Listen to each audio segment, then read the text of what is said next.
ನಾನು ಪ್ರೊಮೋ ಹಾಕೋದು ನಾನು ಆವತ್ತು ಆ ವಿಡಿಯೋವನ್ನು ಎಟ್ ಎನಿ ಕಾಸ್ಟ್ ಹಾಕ್ತೀನಿ ಅಂತರ್ಥ. ಸಮನ್ವಿ ಸಮರ್ಥ್ ಭಾವನಾತ್ಮಕ ಕತೆ ಭಾಗ 9. ಹಾಂಗ್ ಮರಳಲ್ಲಿ ಮಲ್ಕೊಂಡು ಬಿಟ್ಟಿದ್ದೀರಲ್ಲ, ಮೈಗೆ ಅಂಟ್ಕೊಂಡಿರೋ ಮರಳು ತೆಗೆಯೋಕೆ ಕಷ್ಟ ಆಗುತ್ತೆ, ಇನ್ನು ತಲೆಗಂಟ್ಕೊಂಡಿರೋದು. ಸಮರ್ಥ್ ಮಲಗಿದವನು ಎದ್ದು ಪಕ್ಕದಲ್ಲಿದ್ದ ಅವಳ ತಲೆಗೆ ಮರಳು ಸುರಿದು ಬಿಟ್ಟ. ಹೀಗೆ ಎಂದು. ಸಮರ್ಥ್ನಿಂದ ತಲೆ ಮೇಲೆ ಮರಳು ಹಾಕಿಸಿಕೊಂಡ ಸಮನ್ವಿ ಸುಮ್ಮನಿರ್ತಾಳ?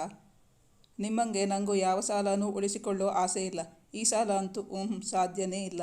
ಅವನ ಕಣ್ಣುಗಳಲ್ಲಿ ತುಂಟತನವಿತ್ತು. ತುಂಟ ಕಣ್ಣುಗಳು ನಗುತ್ತಿದ್ದವು. ಅತೀ ಸಮೀಪದಲ್ಲಿರುವ ಅವನ ಕಣ್ಣುಗಳನ್ನು ಎದುರಿಸಲಾಗಲಿಲ್ಲ ಸಮನ್ವಿಗೆ. ದೇಹದಲ್ಲಿರುವ ರಕ್ತವೆಲ್ಲ ಮುಖಕ್ಕೆ ಬಂದಂತಾಯಿತು.